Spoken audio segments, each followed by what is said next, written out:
Et c'est pour nous un réel plaisir de vous présenter encore cette émission Tremplin Show.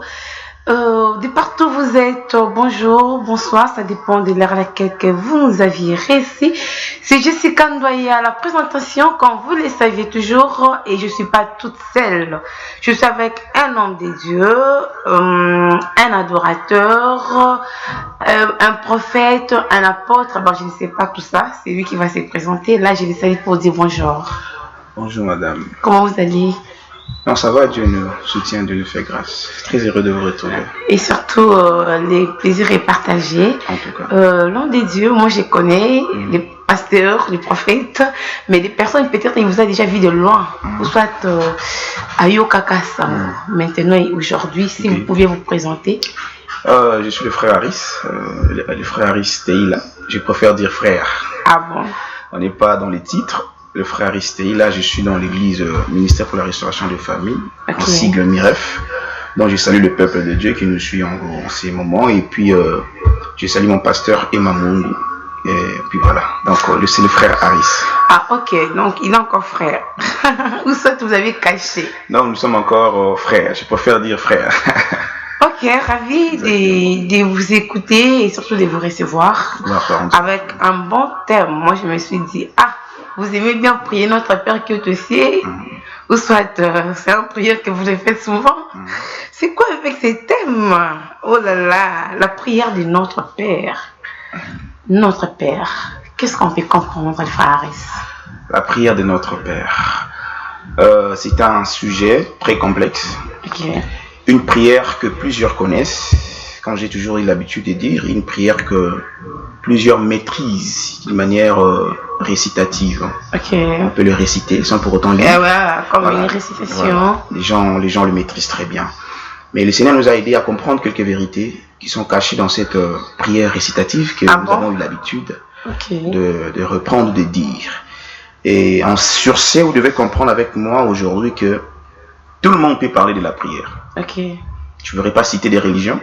Et tout le monde aujourd'hui peut parler de la prière. Tout le monde. Tout le monde peut parler de la prière. Et Dieu nous a mis à cœur d'en parler. Et puis, pour le moment, on est là et nous sommes à votre portée. Merci beaucoup. Tout le monde peut parler de la prière. Tout le monde. Et tout le monde. Mais il s'agit de quelle prière? Là, c'est une parenthèse. Voilà, nous allons y revenir. L'homme de Dieu, notre Père. Là, c'est déjà le Père que nous attendons là, notre Père. Il s'agit de quel Père? Exactement. Je vais donner des références bibliques pour plus de précision. La Bible, nous allons d'abord parler de là où est instruit, ou l'instauration de la prière de notre Père. C'est Jésus qui priait un moment, dans Luc 15 plutôt, le verset 1er. Vous allez comprendre que Jésus était en train de prier, et lorsqu'il a fini de prier, à l'un de ses disciples qui vient auprès de lui, qui lui demande, Seigneur, montre-nous comment prier, comme Jean-Baptiste l'a fait aussi avec ses disciples. Donc, les disciples étaient tiqués par la manière de prier de Christ. Vous allez lire dans la Bible, vous allez comprendre avec moi que Jésus passait des temps, des nuits dans la prière. Et ses disciples ont constaté que Jean-Baptiste, il était celui qui avait appris aussi à ses disciples. Donc, vous allez comprendre avec moi que jusqu'ici, il y avait une forme de prière que Jean-Baptiste avait appris à ses disciples. Donc, pour dire, des Juifs, à cette époque-là, connaissaient la prière. Ils pouvaient prier. Mais c'est au nom de qui il priait. Je suis convaincu que la forme de la prière que Jean-Baptiste a instaurée à ses disciples n'est pas la même forme que Christ instaure. Parce que Jean-Baptiste ne vient pas présenter le Père. C'est Jésus qui vient présenter le Père. C'est Jésus qui vient ouvrir une nouvelle alliance. Comprenez avec moi, Jean-Baptiste, il vient, comme dit dans le livre de Isaïe, voici la voix de celui qui crie dans le désert. Il vient préparer le chemin du Christ Jésus. Vous comprenez? Donc lui, il vient préparer le chemin de Jésus. Mais Jésus vient pour instaurer une nouvelle page de l'histoire. Jésus vient pour ouvrir une nouvelle voie. Vous comprenez? Tout au long de son parcours sur la terre, il a fait référence au Père. Vous voyez? Le Père qui m'a envoyé. Quand vous priez, là, il instaure encore, dites notre Père qui est au ciel. Donc, dans les temps, les gens priaient, mais ils n'avaient pas la révélation du Père. Mais c'est le Messie Jésus-Christ qui vient ouvrir cette voie pour comprendre que nous sommes désormais dans une famille. Quand vous priez, vous devez dire notre Père qui es aux cieux. Mais nous les savions déjà. Il y a des personnes, peut-être, ceux qui ne savaient pas, mais peut-être il y avait déjà d'autres qui savaient qu'il y a un Père. Peut-être ils savaient que c'est notre Dieu, c'est notre Créateur. Est-ce qu'il faudrait encore insister ou soit les dire que tu es notre Père? Parce que lui-même, il sait déjà qu'il est notre Père. Exactement. Mais il y a quelque chose que vous devez comprendre que, au préalable, l'homme n'est pas, quand on n'est pas automatiquement enfant de Dieu. Jean 1er, la Bible nous en parle, qu'on devient enfant de Dieu. À tous ceux qui l'ont reçu. Ils ont reçu qui? Ils ont reçu Christ. Vous voyez? Donc, on ne naît pas enfant de Dieu. J'ai craint de dire que celui qui naît, qu'il est directement enfant de Dieu. Non, c'est pas ce que la Bible nous dit. La Bible nous dit qu'on devient enfant de Dieu en recevant Christ comme Seigneur et Sauveur. Donc, le Seigneur, Jésus-Christ, il est en train d'illuminer les yeux des apôtres. Parce que, en soi, la prière ne sauve pas. Exactement. La prière ne sauve pas. Si la prière sauvait, j'ai dit tantôt au début que je ne vais pas citer des religions, d'autres religions pouvaient être sauvées. Oh là là. Voyez? La prière ne sauve pas. Et j'aimerais aussi choquer les gens en disant la prière aussi ne paye pas. Comme les gens disent que la prière paye, la prière ne paye pas. C'est lui qui paye, c'est lui qui répond à la prière. Voyez? La Bible dit qu'il est le rémunérateur de tous ceux qui les cherchent. On ne dit pas il est le rémunérateur de ceux qui prient, on dit de ceux qui le cherchent. Donc qui rémunère, c'est lui que nous invoquons. Et on le cherche comment? Voilà, c'est pas la prière, n'est-ce pas? Oui, mais c'est pas la prière qui paye. La prière, c'était un moyen qui nous donne l'accès de lui parler, de converser avec lui, comment dirais-je, d'exposer nos problèmes, d'entretenir notre relation avec lui. C'est juste un moyen par lequel nous passons pour parler au Père ou pour parler à Jésus-Christ. Mais c'est lui qui paye, c'est lui qui exauce la prière. Ce n'est pas la prière en soi. Sinon, tous ces gens-là qui arrêtent de travailler à 2 heures pour aller prier, eux aussi devaient être sauvés. Devaient être, comment dirais-je, devaient s'épanouir dans ce qu'ils font. Donc, c'est là pour dire que même si je ne prie pas, c'est pas un problème. Je peux parler aussi, je peux être comme ça. J'ai dit, Seigneur, tu vois, je suis ta fille, me voici dans ta présence, j'ai besoin de ceci, j'ai besoin de cela. Donc, ça me lâche de moi. J'aimerais d'abord être clair sur quelques points. J'aimerais que nous d'abord puissions lire la Bible, lire les Écritures, si vous me permettez. J'avais donné au début, comment on dit, le passage de Luc. Et bien, je vais essayer d'être un peu de décoté. Je vais prendre la version lucanienne et puis je vais prendre celui de Matthieu. Matthieu 6, 9, la Bible dit, voici donc comment vous devez prier. La manière. Ce n'est pas mauvais de prier, mais la manière de prier. Et puis, je suis tenté de dire, ou j'aimerais dire que la prière ou les choses de Dieu s'apprend. Les choses de Dieu s'apprennent. Nous devons apprendre comment prier. Voilà, quand quelqu'un vient au Seigneur, on te dit tu dois recevoir Christ comme Seigneur Sauveur pour que tu sois sauvé. La personne accepte. Après, il doit passer aux enseignements de baptême. Pendant les enseignements de baptême, on est en train d'expliquer ce qui s'est passé dans sa vie, ce que Jésus a fait pour lui. Il passe aux eaux de baptême. Après les eaux de baptême, sur les affermissements. Après les affermissements, c'est l'école du ministère ou l'école de membres, etc. Tous ces enseignements-là, c'est pour apprendre à l'homme comment faire dans les choses de Dieu. Donc, j'aimerais dire aux gens qui nous suivent que les choses de Dieu s'apprennent. Voilà pourquoi aujourd'hui, il y a même des écoles, des institutions théologiques que nous devons s'y rendre, non seulement pour les pasteurs, mais pour tout enfant de Dieu, apprendre les choses de Dieu. Il dit, voici donc comment vous devez prier. Il dit, notre Père qui est aux cieux. Voyez? Il commence par établir une relation. Donc, celui qui prie sur la terre a un Père qui est dans les cieux qui doit l'exaucer. Mais au préalable, il doit avoir une relation entre Père et Fils. S'il n'y a pas de relation, Dieu ne t'exauce pas. Il commence d'abord par établir une relation entre Père et Fils. Il dit, notre Père qui est aux cieux. Donc, quand vous priez, dites. Donc, soyez-en certains et sûrs que vous êtes enfant de Dieu. Il y a une question qui m'est arrivée. Notre Père qui est aux cieux, est-ce qu'il y a aussi des pères qui sont sur cette terre? Oui, le Père d'une manière physique, biologique. Mais le Père dont nous on parle ici, c'est lui qui nous a engendrés en esprit. Voyez? Voilà. Vous avez touché un bon point. Je parlerai maintenant de la relation entre Père et Fils. C'est ce que je suis en train de parler. Déjà dans le monde physique, quand tu n'es pas en bon terme avec ton Père, il t'est difficile de demander quelque chose d'en recevoir. comprenez? Pour te donner, ce sera difficile. Il peut entendre ta prière comme étant son fils. Mais pour te donner directement, c'est difficile. Je donne un exemple encore plus simple, terre à terre. Voilà. Ceux qui nous suivent puissent comprendre. Je suis fils de tel père, mais je vais dans une autre famille pour lui demander peut-être une somme exorbitante ou demander à faire part de l'héritage de cette famille-là. C'est carrément impossible. Pourquoi? Parce que je ne suis pas fils de ce père-là. Père X. Vous comprenez? Donc pour faire partie ou encore pour hériter de ce qui est de cette famille-là, je dois être le fils légitime. Vous comprenez? Donc tu peux être sur cette terre et demander des choses à Dieu et Dieu n'est pas ton père. Ah bon? Il est difficile qu'il puisse te répondre. Ouais, mais c'est lui qui nous a tous créés, non? Nous sommes des créatures de Dieu. Voilà. Mais on devient enfant. Genèse 1, il dit, l'Esprit de Dieu mouvait sur les eaux et tout. Et le 6e jour, il créa l'homme. Là, ça devient encore intéressant. Exactement. On devient l'enfant. On devient enfant de Dieu. Fils. Qui est vraiment fils? C'est celui qui a Jésus. Je l'ai dit, c'est le seul moyen, la seule voie. Nous portons tous à l'église, l'homme de Dieu. Oui, tu peux. Je prie comme toi. Je me lève le matin, peut-être le soir, je pars à l'église. Exactement. Et vous me direz que je ne suis pas l'enfant de Dieu.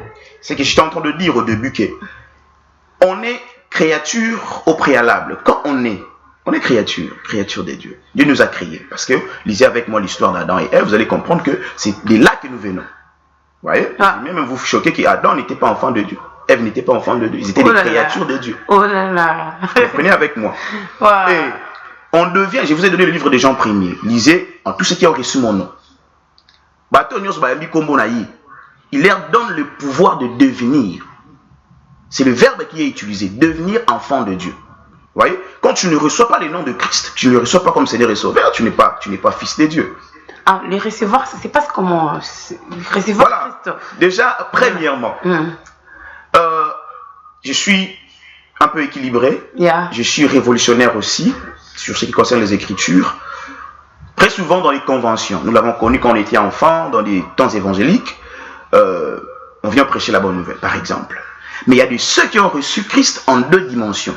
Je dirais, d'autres on les a fait peur, en disant que si tu ne crois pas, tu auras en enfer, tu ne seras pas sauvé. Voilà. D'autres ont cru parce qu'ils ont entendu la bonne nouvelle. Et c'est quoi la bonne nouvelle? La bonne nouvelle consiste à dire ou à prêcher la mort, la résurrection et l'ascension de Christ. J'aimerais ajouter encore et le ministère qu'il est en train de rendre auprès du Père. Donc, celui qui est appelé à recevoir Jésus, quelle est la procédure à suivre? C'est écouter la bonne nouvelle. Croire à cela et confesser de sa propre bouche, il est directement sauvé. Mais la bonne nouvelle là, vous-même, les hommes de Dieu, vous ne prêchez pas. Non, apparemment, vos commandes, pour le voir partout, ils ont un peu moins. Si j'écoute, j'ai dit Amen. Et des parties clés là. La bonne nouvelle là que les enfants de Dieu, ils ont l'accès à l'objet, les lots au ciel, ont toqué, nous fait nous. Ils ont la mini soutien dans l'église. J'aimerais souligner ceci. La bonne nouvelle n'est pas, j'aime dire ça, c'est pas dire à quelqu'un que tu es pécheur. C'est pas ça la bonne nouvelle. Ah bon? C'est pas ça la bonne nouvelle. Ok. C'est pas dire aux gens que tu t'es conduit mal. C'est pas ça la bonne nouvelle. La bonne nouvelle, c'est pas dire aux gens si tu ne crois pas, tu iras en enfer. C'est pas ça aussi la bonne nouvelle. Ok. La bonne nouvelle consiste à dire ce que Christ a fait pour cette personne-là. Donc, autant que tu es pécheur, il y a quelqu'un qui est mort à la croix pour toi. Je m'excuse. Autant que tu es dans l'alcool, tu es dans la prostitution, il y a quelqu'un qui est mort à la croix pour toi. Oh là là. C'est ça la bonne nouvelle au fait.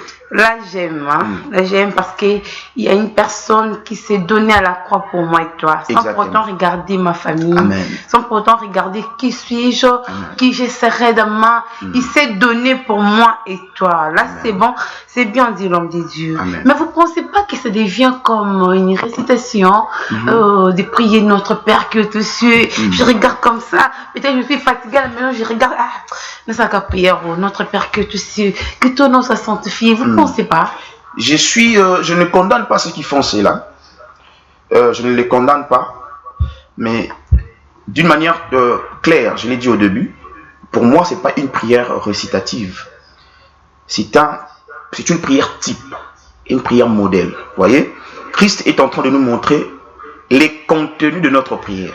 Peut-être dans les prochaines séances, on va en parler dans la profondeur. Vous voyez, Christ, il est en train de donner un modèle.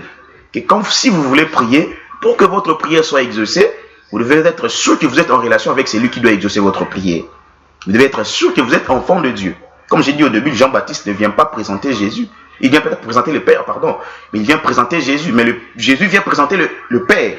Il vient ouvrir une nouvelle voie. Voyez-vous? Donc, ici, Christ est en train de donner un type de prière que nous devons suivre. Un modèle de prière que nous devons suivre. Ouais. C'est les contenus qui nous concernent maintenant. Okay. Ce n'est pas la forme, mais c'est les contenus, les fonds.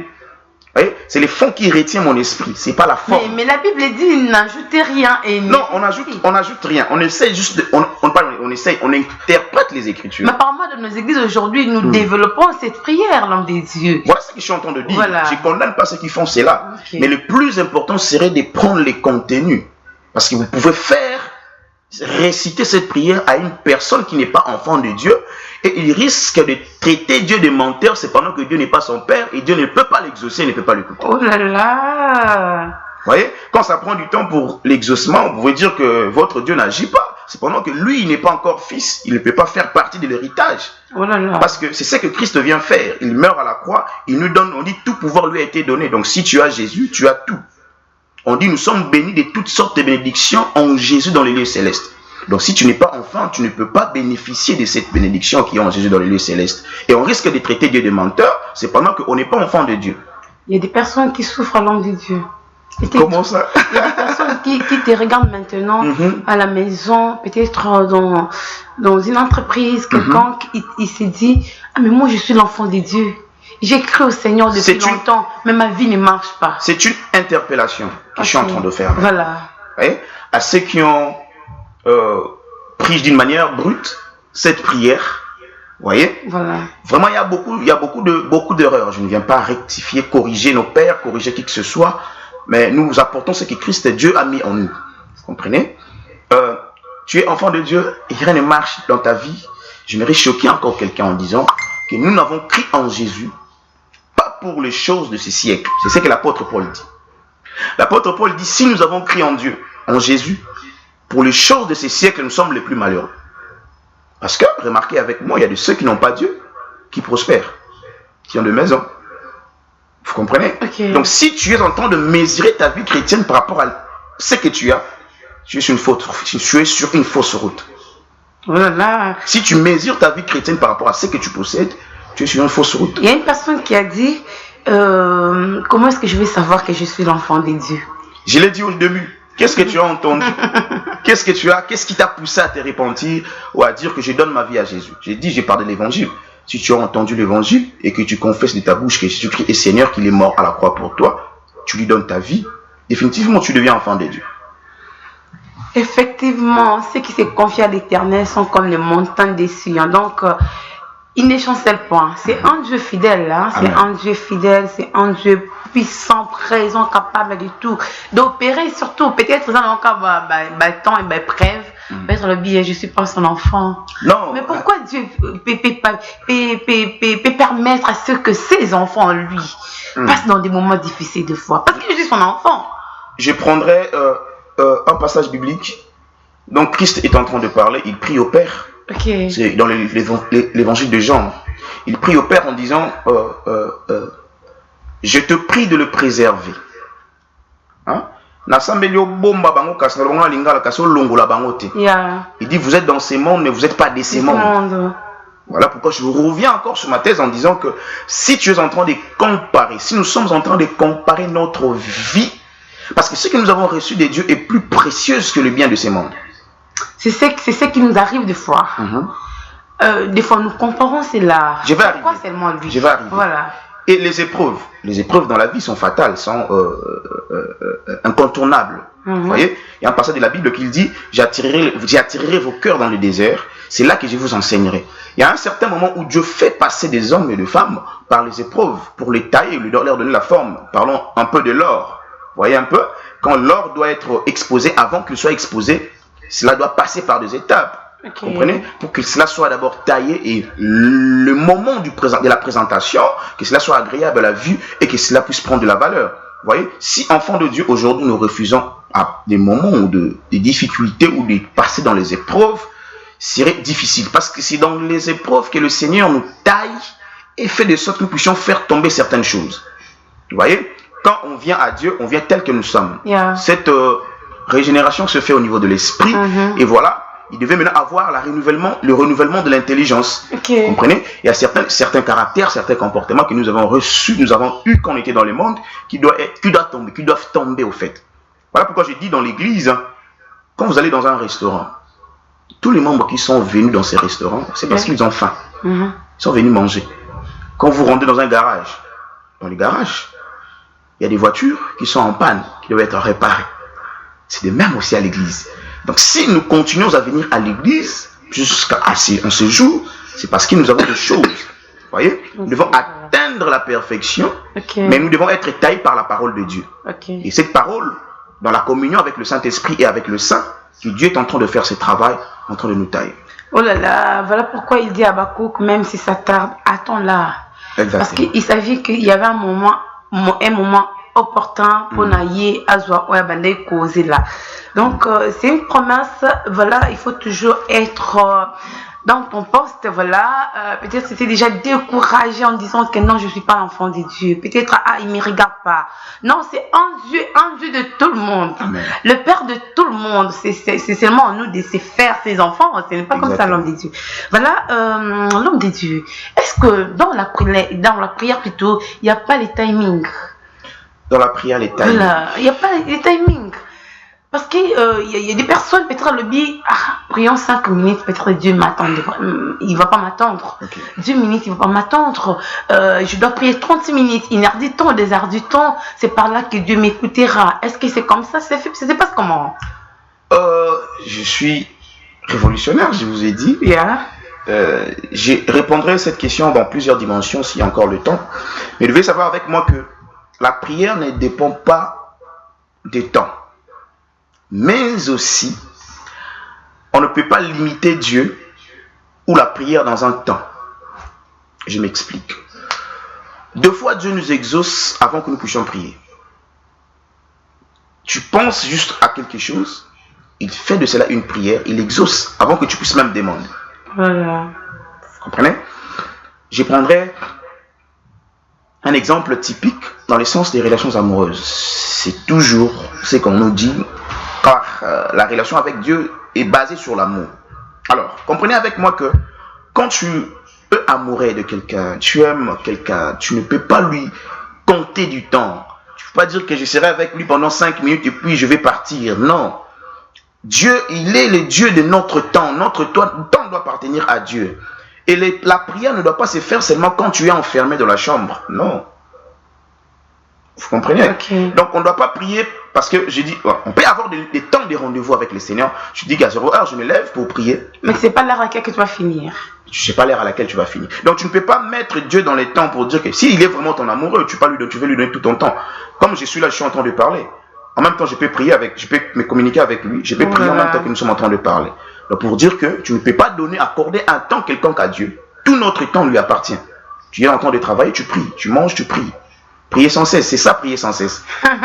Voilà, nous dépendons que de lui. Voilà, notre vie doit dépendre aussi de Dieu. Les temps doivent dépendre de Dieu. Si tu donnes les temps pour aller à l'université, pour regarder les séries, pour regarder ceci, cela, pourquoi pas aussi donner des temps à comme Dieu. le peut votre raison, notre Créateur. Vraiment, vraiment, vraiment. L'homme de Dieu, est-ce que vous pensez que c'est important de prier?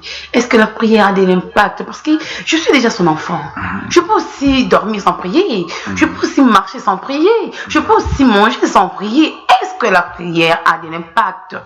La bonne question serait de savoir pourquoi tu pries. Oh là pourquoi là. nous devons prier? Voilà. C'est ça la bonne question. Parce que déjà, ce qui est à savoir, la prière ne nous protège pas. Je reviens encore là-dessus. La prière ne paye pas. N'est-ce pas? Vous êtes un homme de prière, il ne vous est jamais arrivé de dormir sans prier. Et surtout, ça arrive. Et comment cela arrive que vous vous réveillez le matin? Parce que vous n'avez pas prié, les sorciers devaient vous emparer et puis vous tuer. Il s'est fait que vous vous réveillez le matin sans pour autant prier la nuit. Ce qui veut dire, Dieu ne nous protège pas parce que nous prions. Il ne nous bénit pas parce que nous prions. Il nous bénit parce que nous sommes ses enfants. Il nous protège parce que nous sommes ses enfants. Voilà pourquoi j'invite à tout celui qui me suit de rejoindre la bergerie. Il y a tellement d'avantages dans notre bergerie. Vous voyez? Donc la prière La deuxième des choses que je pourrais dire par rapport à pourquoi nous prions, la prière, c'est un moyen de communication avec le Père. La prière est un moyen de communication avec Jésus. Vous voyez? C'est un temps ou un lien de dialogue entre nous, parce que dans la prière, ce n'est pas seulement nous qui parlons. Il y a un temps aussi que le Père nous parle. Il y a un temps aussi Jésus nous parle. Vous voyez, tu viens converser avec lui, Seigneur. Voilà, il y a ça, mais pourquoi telle chose m'arrive? Pourquoi? Et à son tour, il te dira aussi, telle chose t'arrive, parce que selon le calendrier céleste, il y a ça qui est prévu. Vous allez remarquer avec moi, dans ces passages que nous avons lus, Christ sera en train de dire que ta volonté soit faite sur la terre comme au ciel. Il dit que ta volonté soit faite sur la terre comme au ciel. Donc, ce qui veut dire, il y a une volonté qui est dans le ciel, qui doit être accomplie sur la terre. Et maintenant, je vais bien dire ça mieux, si tu ne connais pas la volonté qui est dans les cieux pour toi, tu vas continuer à te plaindre. Oh là là, c'est ça les plus grands problèmes là. Vous voyez?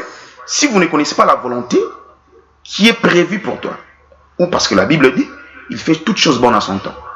Si tu pries et tu ne connais pas la volonté de Dieu qui est liée à un temps que lui-même il sait, qu'il connaît, qu'il maîtrise, tu vas continuer à te plaindre. Et lui il connaît, mais moi je ne connais pas. Voilà pourquoi tu dois être en communion avec lui par la prière, pour connaître ce qu'il veut de toi.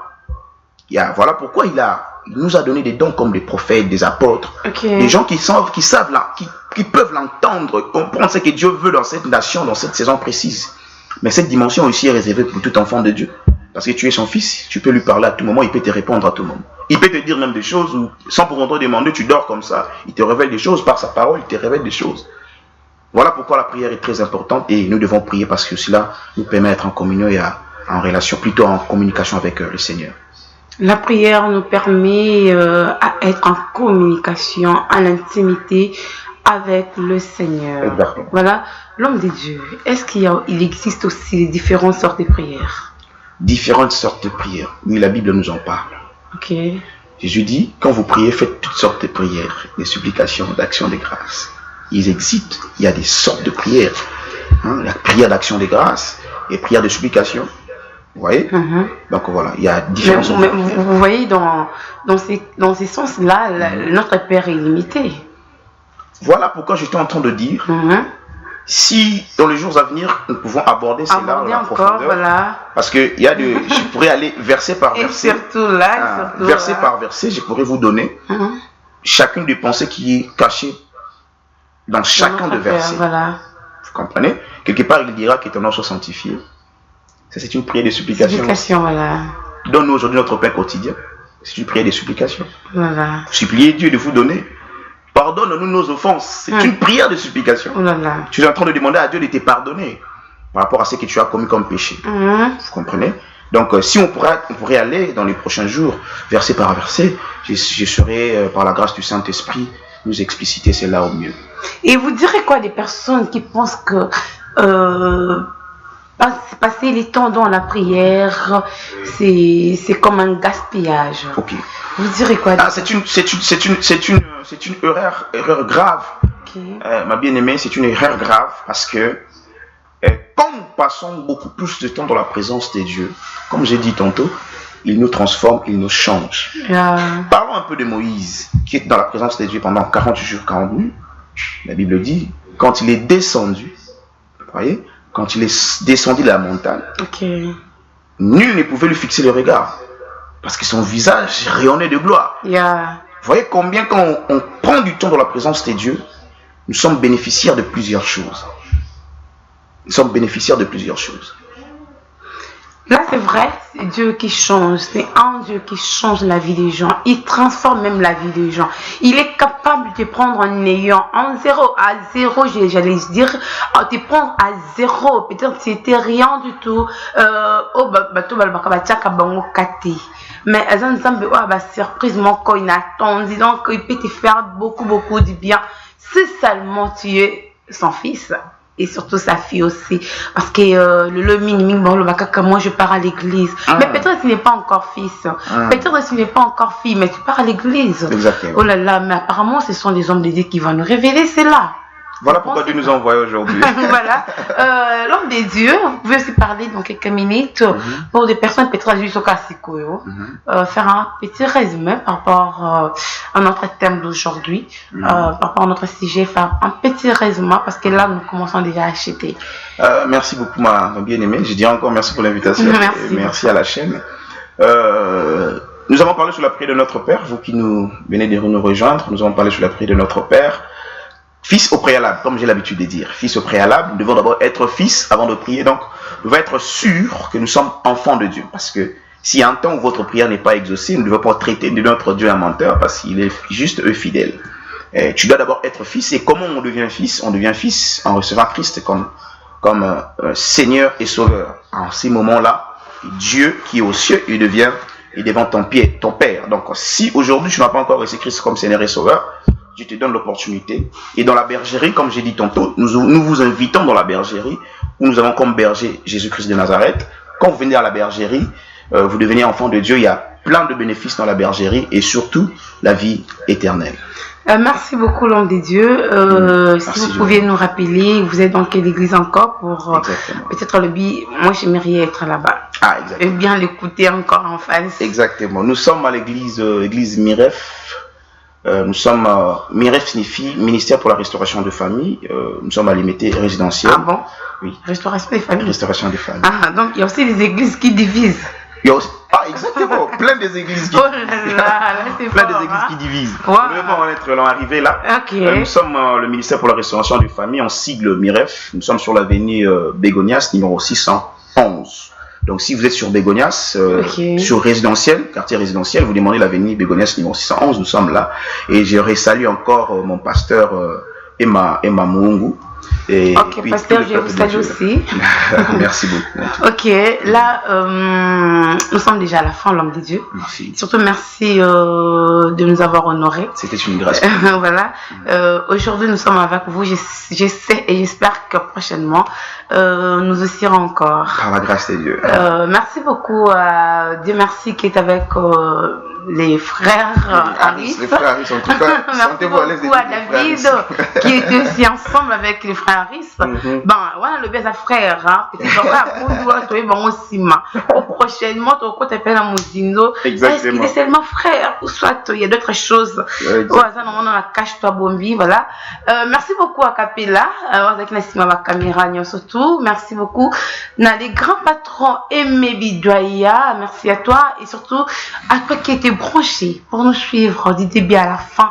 Merci à toi. Restez branchés sur votre chaîne et n'oubliez pas de nous suivre pour la rediffusion déjà mardi à 14h. Que Dieu vous bénisse avec un bon thème. Mon avis que comme fille t'es festé, tu dois te révolter pour dire que désormais je dois être fils, je dois devenir comme la Bible nous dit. Donc il faut vraiment faire l'effort, même si on a une église, moi je pars à l'église, je prie, je rentre à la maison, mais tu ne te poses pas des questions. Est-ce que je suis déjà fille? Est-ce que je suis déjà fils? C'est une question que nous devions nous poser pour que les choses marchent aussi dans nos vies et surtout pour être en communication avec notre Créateur. C'est très important de rester dans la prière. Merci beaucoup, l'homme de Dieu. Retrouvons-nous prochainement déjà et restez branchés sur votre chaîne. C'était Jessica Ndoya, toujours à la présentation. Bye.